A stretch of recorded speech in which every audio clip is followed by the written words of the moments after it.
Welcome to MC Weekly. I'm your host, Winner. And I'm your host, TeamEIRichMC, reporting here live at MC Weekly Studios. Our first story takes place over the weekend. Mr. Beast hosted a duel between Jim and Technoblade.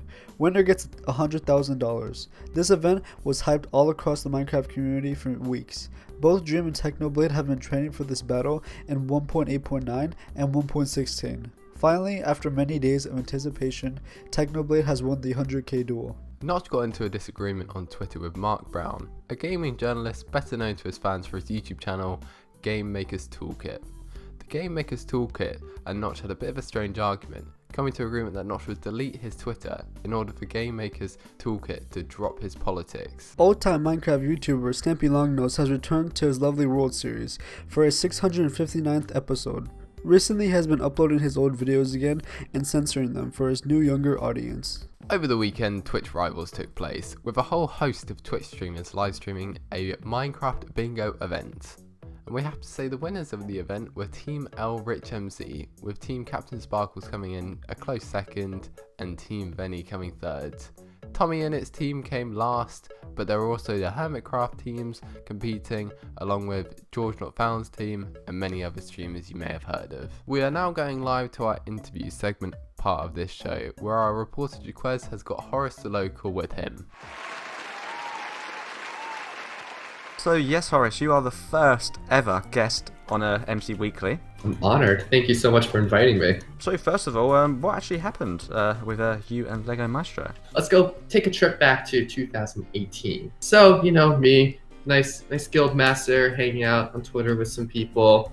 We like to beam Lego Maestro a few times because, he's Lego. What are you going to do? But nothing harsh, nothing out of the ordinary. We start, he says something, a bunch of us responded, and he took exception to it and blocked around, 30 or 40 of us. It was a lot of people, and we were all complaining. But we're like, it is what it is. And I was like, that's fine. I went on his Discord. I asked him, so Lego, can I get unblocked? And then he put the infamous reply, donate $2.73 on my next stream. I was like, okay, that's weird. I'm not going to donate money to get unblocked by someone that I'm not a huge fan of. So anyway, I found that kind of funny, so I put it on Twitter, and then kind of got a lot of reception, kind of blew up a little bit. Got like Bitzel and Tapel and a few others kind of defending me. After like a few weeks, just kind of died down. I was like, that's fine, kind of just exposed him a bit, and it just stayed like that for two years. Throughout the past 2 years, my friends, they've seen my pinned tweet. They've asked, oh, what's the situation? I've explained the basics. And they're like, oh, interesting. Haha, very funny. I don't like Lego either. Then we go back to 2 weeks ago where one of my friends asked, and I said the same thing, but he acted a little differently. Other than my other friends, he was like, okay, I'm going to donate the money during the next stream. I was like, what? You don't have to do that. It's been 2 years. Like, I'm sure he's completely forgotten about it. Like, it doesn't matter. I don't really care. He donated the money saying, can you unblock my friend Horace? And then Lego during the stream was like, thank you for the money, but no, I'm not going to unblock him because he's toxic. I recorded that clip because I found it kind of funny. I'm not really known as a toxic person. I try extra hard not to be toxic within the community. And so I posted, I was like, wow, Lego, like that's not cool. And then that got a lot of messages as well because, he had said, oh, he'd unblock me if he donated. But then he didn't unblock me, so people are like, oh, Lego's going against his word. Oh, he's not sticking up for himself. He's not following what he had said before. A lot of people responded, and a lot of people also defended me saying, oh, you're not toxic, which I really appreciated, So then eventually after a couple days, he was like, oh, I completely forgot about this. Why you bring it up? But I guess I'll unblock you because I've been getting so much hate. That's kind of been where it's at after that. I just said, thank you for unblocking and for sticking to your word. We don't have to be friends, but I'll be nice to you. If you're nice to me, kind of just trying to resolve the whole thing, put it behind me. The next subject is about your history in Hypixel and how you kind of got into that hosting the events and challenges, really. I joined the Hypixel forums in February 2016. Someone that I kind of knew posted a Skywars challenge idea. This was back when Skywars was really popular, 2016, 2017, before Bed Wars came out, right? So he posted the Skywars challenge idea, and he was like, oh, this is a cool idea I came up with. It's the onion ring challenge with the old onion ring Skywars map, filling up the hole in the middle, filling up the ring.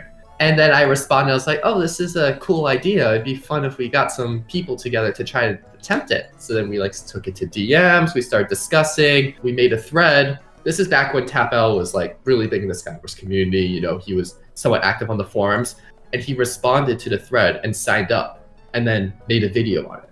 Then we hosted another challenge that winter, the Christmas tree challenge. He signed up, he hosted that one. We did one where we hollowed out the onion ring. He signed up and made a video. We did one where we flooded the onion ring and did a boat race around. Same thing. We did a few others where he recorded them and made videos on some. And basically that just grew kind of my popularity and standing within the community. And that kind of helped along with the guild I own, Hypixel Knights, which is one of the top, I think number 23 on the guild leaderboards right now. And kind of that popularity allowed the guild to grow and kind of went hand in hand. And I think nowadays, a lot of people don't even know about the challenges. They were so long ago, 2016, 2017. I mean, so many people just weren't here. So I feel like there's a new generation of Hypixelers who can kind of build on our legacy and start to, you know, host more challenges for people and just kind of do more for the community. There's been so many crazy things that have been happening in the community recently. Like I see all these tournaments and challenges and all this amazing stuff. And, you know, a lot of it was just from what we started because we were basically the first. Maybe we'll do something, but I can't make any promises. But you know, if TapL is listening to this, if you want to host another Skywars obstacle course, something of that sort, hit me up. I'm available. Oh yeah, you heard it here first, MC Weekly, the reunion of our local and TapL's events. Thank you so much for coming on. It's been a pleasure to talk to you. It's been really fun. Thank you so much for having me. I'm honored that you chose me to be the first guest. You know, it's been a great time on this show. Lots of fun. If you ever want me to come back, just let me know. I've had a really fun time here and just sharing my story. And thank you for listening to it and providing a gateway for me to share with everyone. Thank you for watching this week's episode of MC Weekly. I've been your host, TeamEIRichMC. And I've been your host, Goonwinner. Please like and subscribe for your home of Minecraft news.